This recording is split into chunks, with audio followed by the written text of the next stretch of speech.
Melbourne സിറ്റിയിൽ നിന്ന് 65 kilometre അകലെയായി 200 ഏക്കറിലധികം വിസ്തൃതിയുള്ള പള്ളോട്ടിയൻ സന്യാസ സമൂഹത്തിൻ്റെ കീഴിൽ പ്രവർത്തിച്ചുകൊണ്ടിരുന്ന സ്ഥാപനവും അനുബന്ധ സംവിധാനങ്ങളും മെൽബൺ സിറോ മലബാർ രൂപത ഏറ്റെടുത്തു. സാന്തോം ഗ്രോവ് എന്ന് നാമകരണം ചെയ്യുന്ന കേന്ദ്രം സിറോ മലബാർ സഭ major archbishop Mar Raphael Thattil July 11 വെഞ്ചരിക്കും.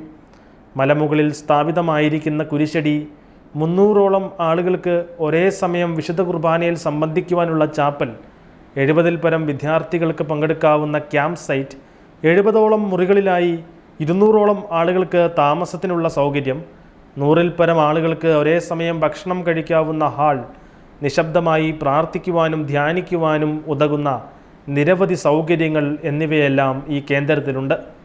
രൂപതാ തലത്തിലുള്ള ധ്യാനങ്ങൾക്കും യുവജന ക്യാമ്പുകൾക്കും ട്രെയിനിങ് പ്രോഗ്രാമുകൾക്കും സാന്തോം ഗ്രോവ് ഒരു വലിയ മുതൽക്കൂട്ടായിരിക്കുമെന്ന് വികാരി ജനറൽ മോൺസിഞ്ഞോർ ഫ്രാൻസിസ് കോലഞ്ചേരി അറിയിച്ചു.